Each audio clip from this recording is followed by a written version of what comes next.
한번 따라 하실까요? 누가 새 언약의 일꾼인가? 누가 새 언약의 일꾼인가? 바울 사도의 복음 사역에서 가장 큰 아킬레스건은 바울 사도를 예수님의 12제자와 동일한 반열에서 인정하지 않는 사도권의 부정의 문제였습니다.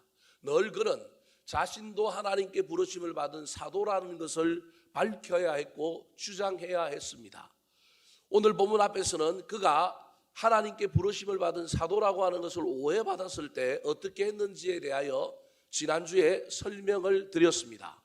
오해받을 때 참 어렵지만 그 오해받은 일 가운데 저와 여러분이 사람하고 시비하고 내가 옳은 걸 주장하고 이런 일도 할 수 있지만 중요한 것, 나를 부르신 분이 그분이라고 한다면 그분에게 딱 맞는 일꾼이 되면 되는 겁니다.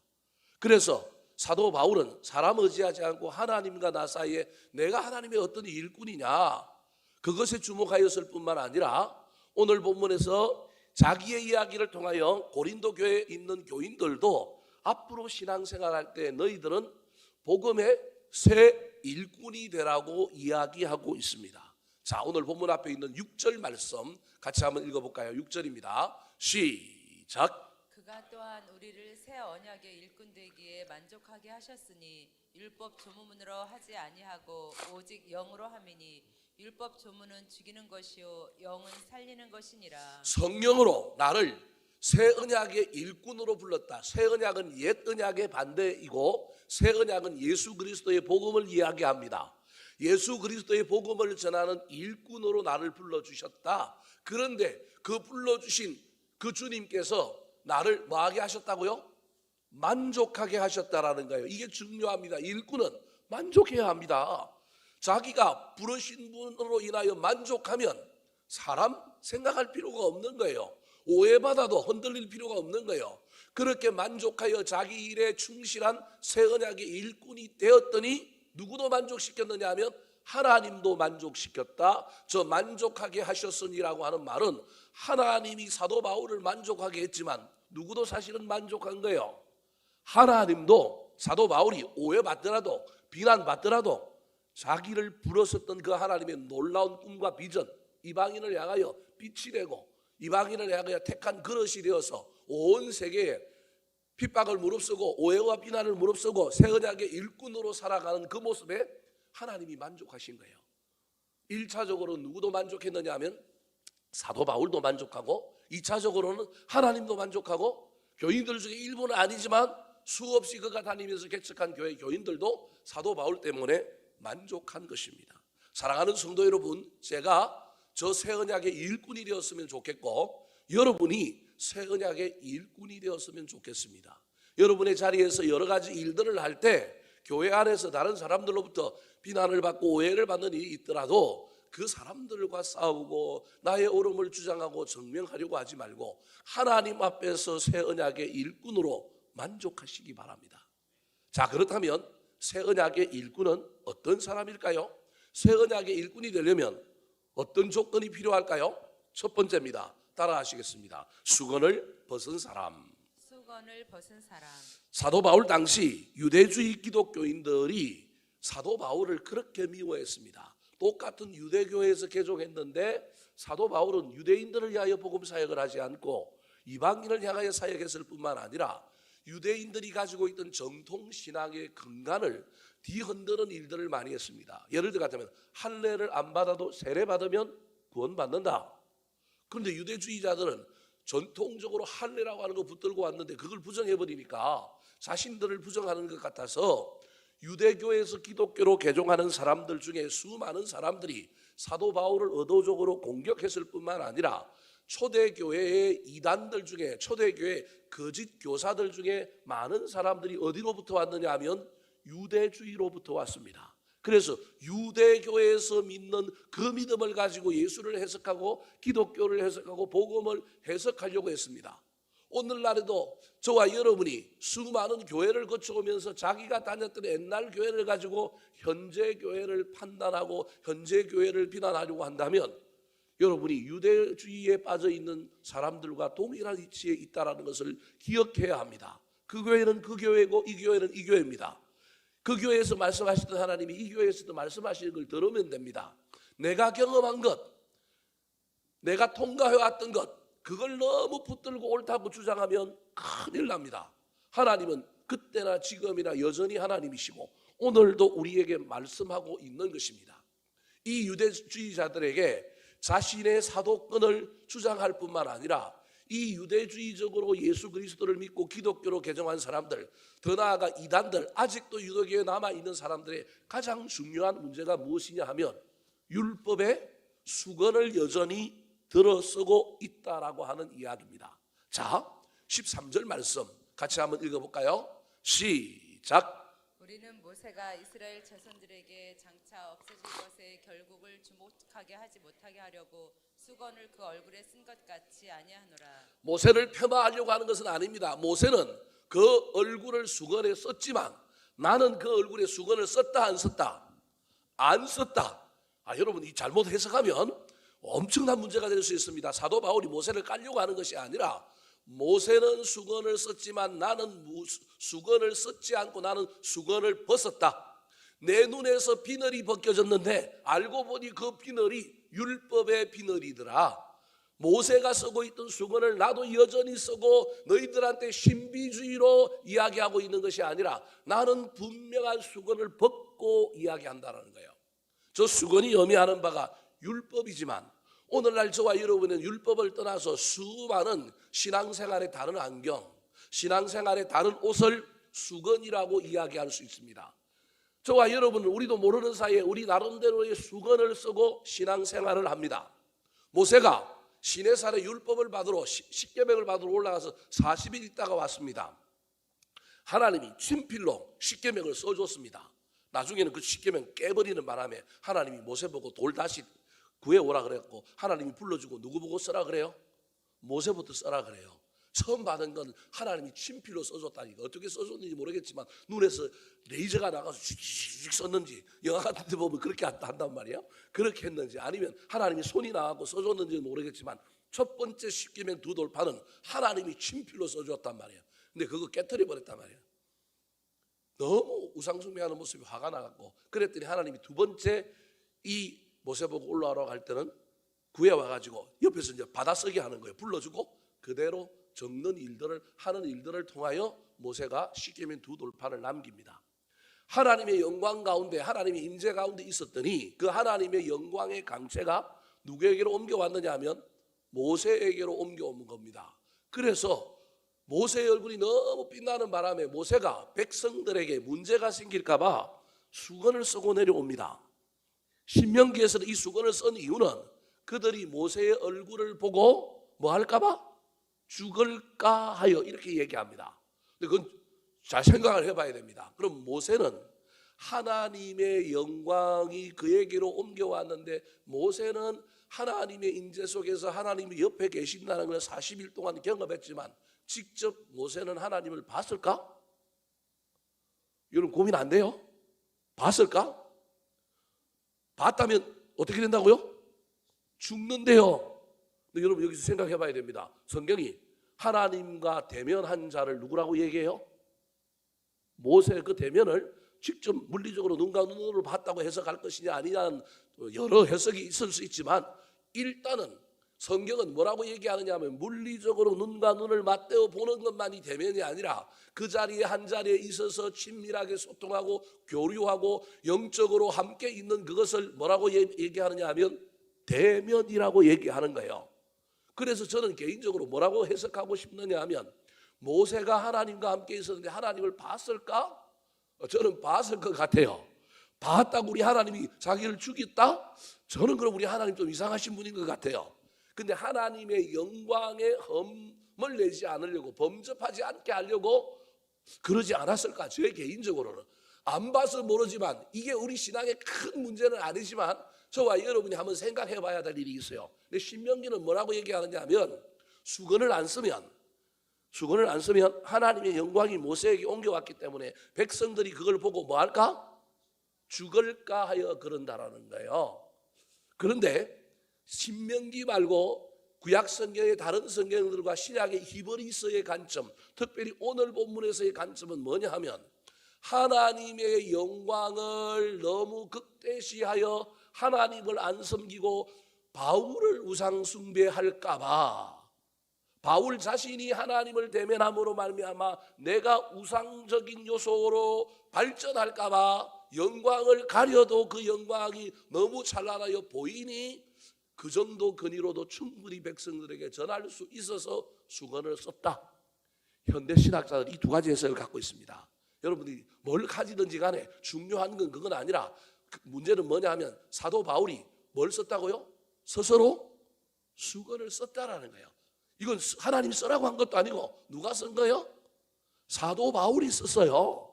사도 바울은 좋은 의도로 썼다니까요. 죽을까 하는 생각도 있지만 한편으로는 이 영광을 보고 사람들이 나를 우상시하여 하나님 대신 대리물로 쓸까봐, 이 영광 때문에 사람이 열광하는 걸 통하여 내가 우상될까봐 다 좋은 해석이라는 거예요. 우리는 어떤 해석만 그동안 알고 있느냐 하면 보면 뭐 할까봐? 죽을까? 이 해석만 알고 있는데 다양한 해석이 있는 거예요. 왜냐하면 하나님이 쓰란 말을 아는데 누가 썼다라는 거예요? 모세가 썼다라는 거예요. 모세가. 근데 나중에 뭐가 사라져요? 영광이 사라지니까 모세가 그 다음에 뭘 해요? 수건을 벗었단 말이에요. 그럼 벗었는데 그러면 영광이 있어요? 없어요? 없어요. 지금 그 이야기를 하는 거예요. 나는 수건도 안 썼을 뿐만 아니라 수건 안 써도 나는 하나님의 영광이 나한테 있다 없다? 있다. 사도 바울이 그 얘기하는 거예요. 사도 바울이 교만한 것 같죠? 감히 모세하고 자기를 비교하는 것 같죠? 무슨 얘기를 하려고 하느냐 하면 수건 쓴 사람이냐 안 쓴 사람이냐가 중요한 게 아니라 누구에게든지 하나님의 메시지, 하나님의 은혜, 하나님의 영광이 흐르면 그것 보고 누굴 믿어야 되느냐 하면 하나님 믿으면 된다라는 거예요. 하나님의 은혜에 감사하면 된다라는 거예요. 그런데 이스라엘 백성들은 그때 모세가 수건 쓰고 하나님에 대하여 알려준 이 일 때문에 영적으로 자기들도 모르는 사이에 뭘 쓰고 있느냐 하면 수건을 쓰고 세상을 보고 수건을 쓰고 성경을 읽고 있다는 거예요. 특별히 구약 성경을 뭘 쓰고 보느냐 하면 수건을 쓰고 보고 있기 때문에 제대로 이해를 못했다. 구약은 예수 그리스도의 그림자로 예수 그리스도를 이야기하는데 메시아가 누구인지를 우리에게 알려주는데 그 수건 때문에 예수가 누구인지 모르는 채 지나가고 있는 사람들이 오늘날에도 저 유대교인들이고 바울 당시에도 유대인들이고 유대교에서 기독교로 개종한 사람도 여전히 율법이라고 하는 수건을 가지고 이 율법이 몽학선생으로 예수 그리스도를 이렇게 인도해야 되는데 인도하지 않고 그 수건에 갇혀가지고 자기들 볼 것만 보는 거예요.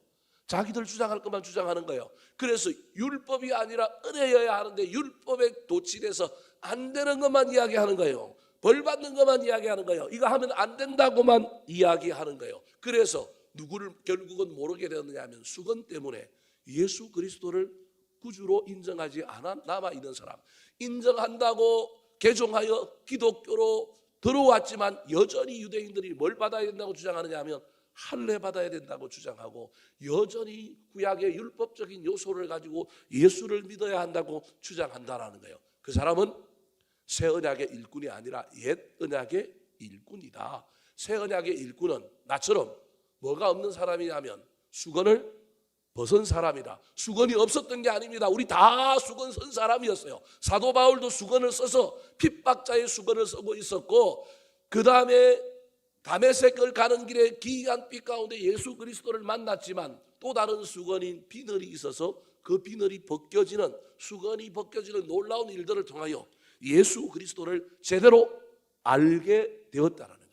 그래서 그 예수 그리스도의 그 구원은 유대인들에게만 국한된 것이 아니라 온 세계의 복음을 전하는 그 힘을 깨닫고 그런 유대인들은 12사도가 하면 되고 나는 어디로 가겠다? 이방인을 향하여 택한 큰 그릇이다. 나는 이방인으로 가겠다. 그래서 그는 이방인들에게 예수를 전하는 거예요. 그런데 그 예수를 전하는 것을 틀렸다고 이야기하고 여전히 수건을 쓰고 이 사도 바울이 가는 길을 막아 쓰고 부정하고 틀렸다고 이야기하는 다른 복음을 전하는 사람이 생겼다라는 거예요. 이들의 특징이 두 가지입니다. 자, 14절 15절 말씀 시작. 그러나 그들의 마음이 완고하여 오늘까지도 구약을 읽을 때에 그 수건이 벗겨지지 아니하고 있으니 그 수건은 그리스도 안에서 없어질 것이라.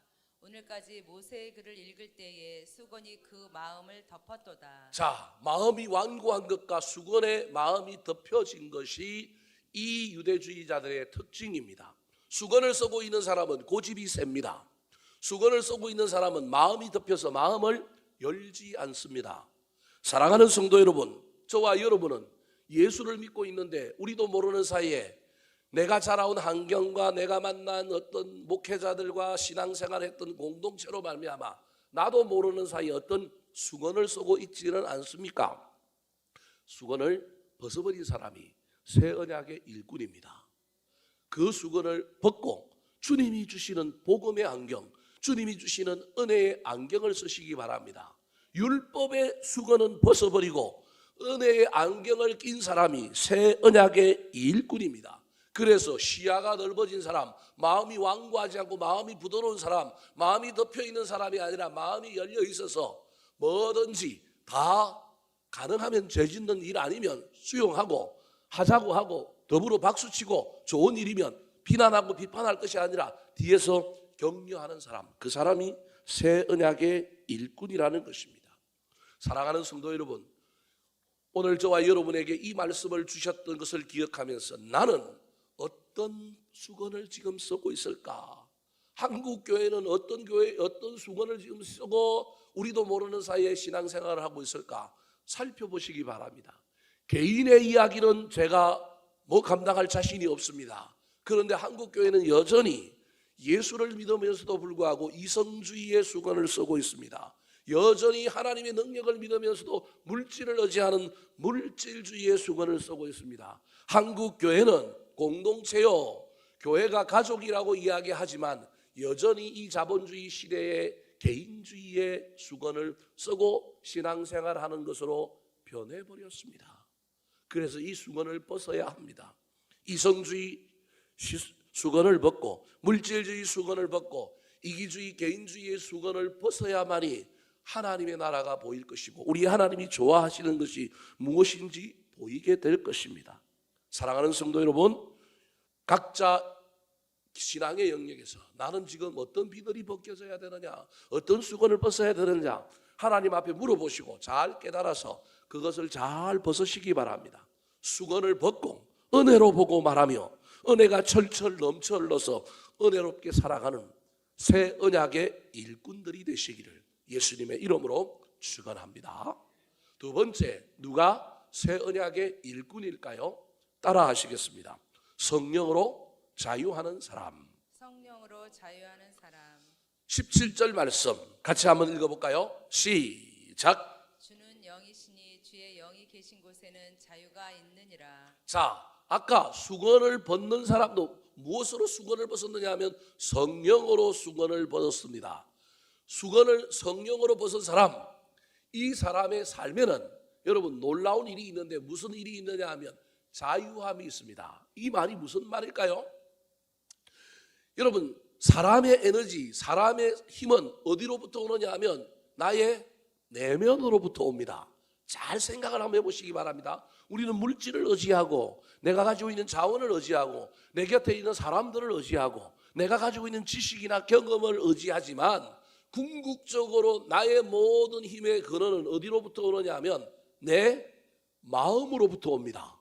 그래서 잠언 4장 23절에는 모든 것보다 무릇 지킬 것이 있는데 그게 뭐라고요? 마음이라. 왜냐하면 생명의 근원이 어디에서 나오기 때문에 그렇다고요?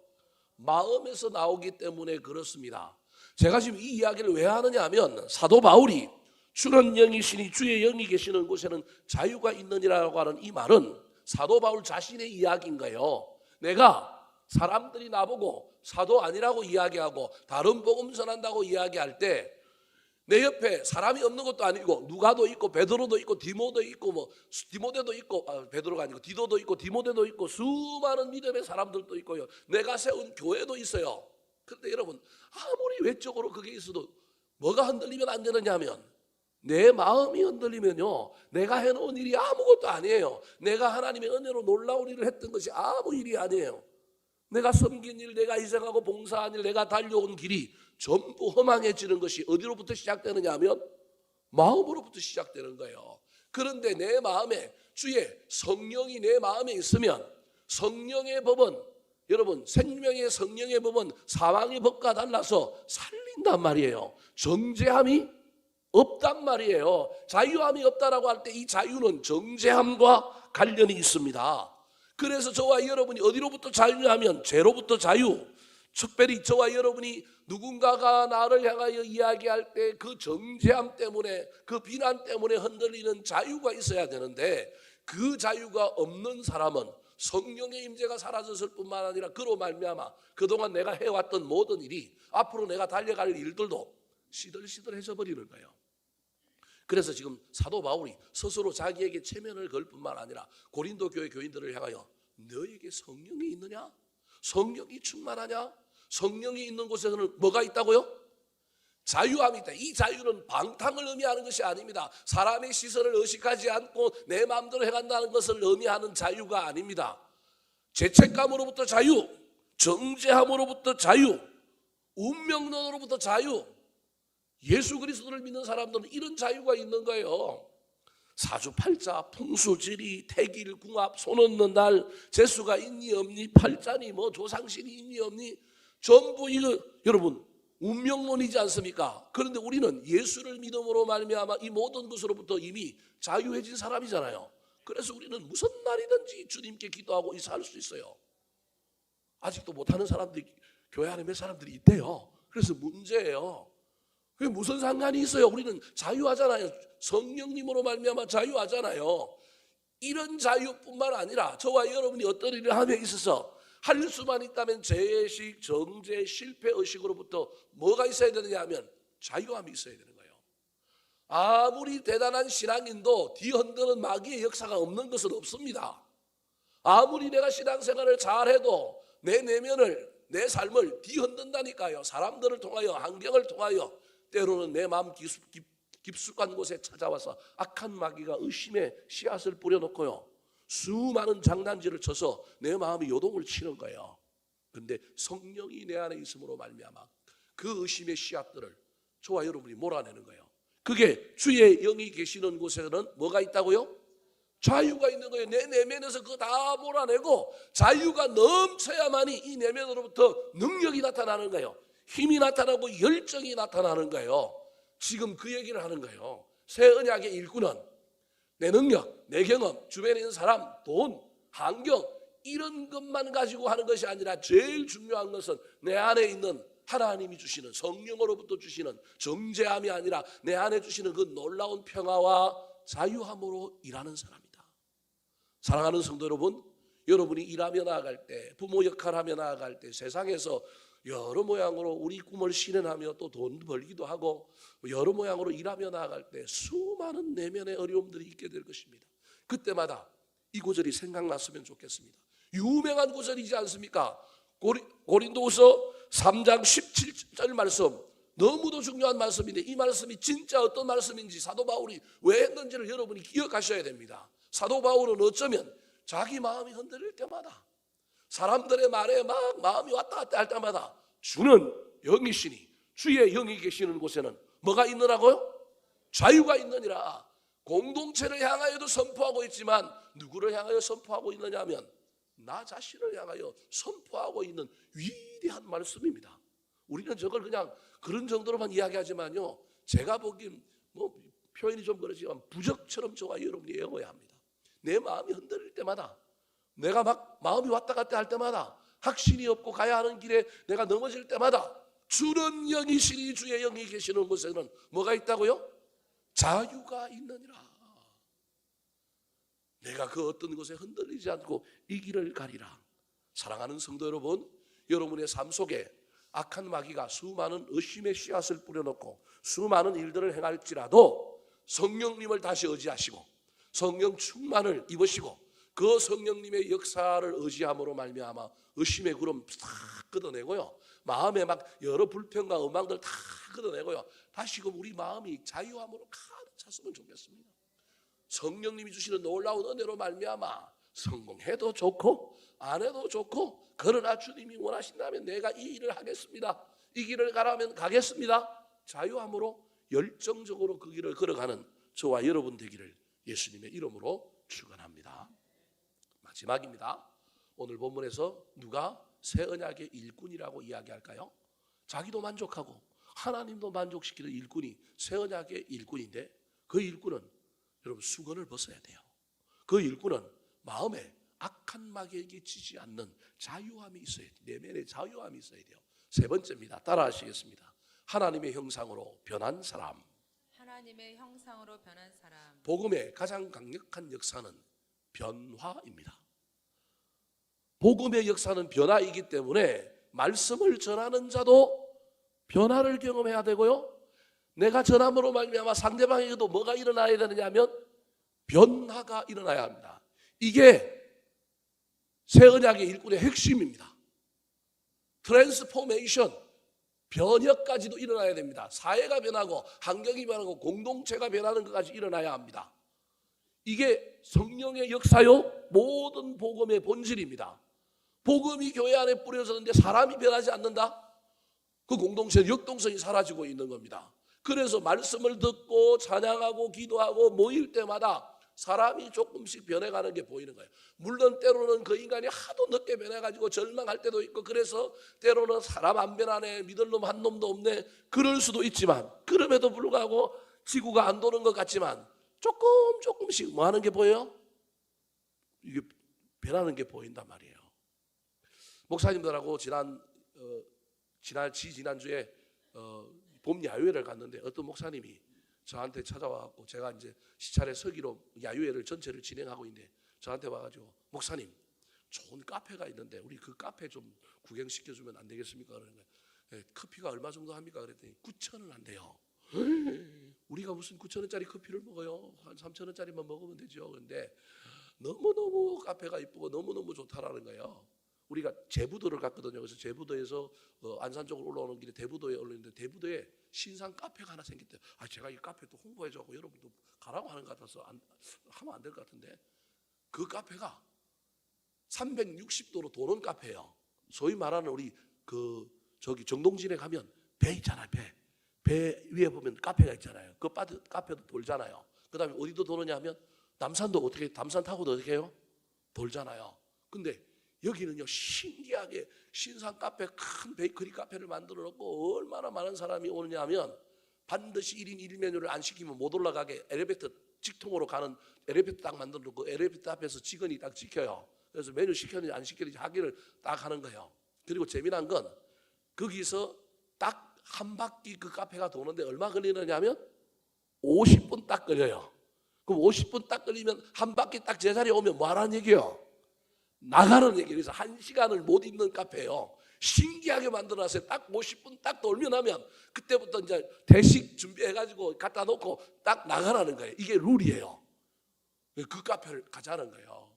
근데 안 간다 그러니까, 너무 비싸다 그러니까 자기가 조금 보탤 테니까 우리 목사님들 그런 것도 한번 구경도 시켜줘 봐야 된다고. 가보면 대부도, 안산 뭐 전체가 다 보이는 너무 좋은 카페라고 가보자는 거예요. 그래서 제가 못 이기는 척하고, 그러면 목사님이 절반 이상을 내셔야 제가 다른 목사님들에게 좀 그 명분이 있어서 이야기할 만합니다. 그래서 다른 목사님들 이러이러해서 이런데 저 목사님이 절반을 내겠다 그러는데 가기를 원하십니까? 그랬더니 사람들이 좋아하고 박수를 막 치는 거예요.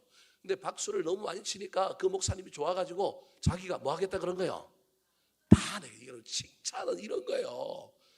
여러분 다 내겠다 그러는 거예요. 그 바람에 공짜로 먹고 왔는데 딱 한 바퀴 도는 거예요. 근데 재미난 건, 저하고 같이 앉아서 테이블에 그 차를 마시던 여자 목사님 하나가 뭐라고 얘기하느냐면, 이렇게 세상이 풍경이 변하는 걸 쭉쭉 보여주는데 우리 목회의 인생에 교회가 변하고 사람이 변하는 것이 이렇게 보여줄 수만 있다면 얼마나 좋을까. 저는 그냥 커피 마시느라고 빵 먹느라고 정신이 없어서 먹돌이 목사가 돼갖고 먹고 있는데, 이 목사님은 그 변하는 풍경을 통하여 자기 나름대로 영성적인 통찰을 하면서 우리 교회 교인들이 이렇게 변했으면 좋겠고 우리 교회가 이렇게 다 변했으면 좋겠다 그 얘기를 하는 거예요. 제가 얼마나 부끄러운지 모릅니다. 여러분, 복음의 역사는 변화의 역사예요. 변화가 없는 곳은 죽은 곳입니다. 여러분, 변화가 없는 건 다 죽어 있는 거예요. 바위도 여러분 알고 보면 풍화작용에 하여 뭐가 생기는 거예요? 변화가 생긴다니까요. 안 변하는 것 같지만 그것도 변한다니까요. 그래서 복음에는 반드시 뭐가 있어야 되는, 변화가 있어야 되는 거예요. 그 변화를 일으키는데 사용되는 사람이 하나님의 사람인 거예요. 교회와 저와 여러분은 누군가를 변화시키는 사람이어야 돼요. 그런데 그 변화는 어디로부터 시작하느냐 하면 누구의 변화로부터 시작해요? 나의 변화로부터 시작하는 거예요. 사도 바울이 그 얘기를 하는 거예요. 18절 말씀 같이 한번 읽어볼까요? 시작. 우리가 다 수건을 벗은 얼굴로 거울을 보는 것 같이 주의 영광을 보매 그와 같은 형상으로 변화하여 영광에서 영광에 이르니 곧 주의 영으로 말미암음이니라. 자, 수건을 벗고 주의 영광을 본 거예요. 따지고 보면 모세가 하나님을 직접 본 거다 이 얘기를 사도 바울이 하고 있는 거예요. 모세가 하나님을 직접 본 것처럼 나도 하나님을 직접 봤다. 기이한 빛 가운데서. 그래서 모세는 수건을 썼지만 나는 비늘을 벗었다. 그래서 주의 영광을 봤더니 그와 같은 형상으로 누가 변하더라? 내가 변하더라. 그래서 내가 복음을 전했더니 영광에서 어디로 이르더라? 영광으로 이르더라. 하나님의 영광이 나에게 와서 나를 변화시키고 그 영광이 나로 말미암아 다른 사람에게 가서 영광에서 영광으로 이르니 얼마나 멋져요. 하늘의 영광이 나에게 와서 또 다른 사람에게 갔다 이 말이에요. 이게 뭘로 되었다고요? 주의 영으로 말미암았다. 내 지혜, 내 능력이 아니라 성령의 그 능력으로 말미암아 내가 주의 영광 보고 변하였을 뿐만 아니라 내가 복음을 전했더니 나의 변화를 보고 다른 사람들도 변하더라. 여러분, 이 일이 우리 가정에서 있었으면 좋지 않겠습니까? 우리의 신앙을 보고 우리 자녀들이 변하고요. 우리 엄마 아빠가 믿는 신앙, 옛날에는 그렇게 나를 사랑 안 한 것 같고 나를 내팽겨 주는 것 같더니만 이제는 우리 아버지가 좀 변했네. 우리 엄마가 우리를 더 사랑하는 모양이네. 우리 엄마가 아버지가 믿는 예수 나도 한번 믿어볼까? 여러분, 이런 놀라운 이야기가 일어날 수도 있단 말이에요.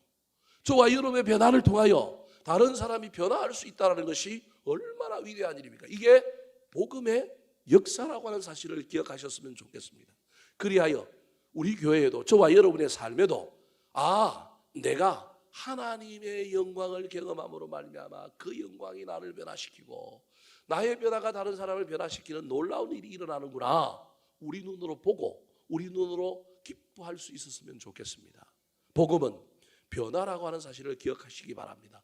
언약의 새 일꾼은, 새 언약의 일꾼은 이 변화를 위하여 쓰임받는 사람인데 이 변화의 가장 큰 원동력은 내가 변하는 겁니다. 저와 여러분이 아무리 신앙생활을 잘하고 있어도 이쯤이면 됐다라고 이야기하지 말고 일신 우일신 새로워졌으면 좋겠습니다.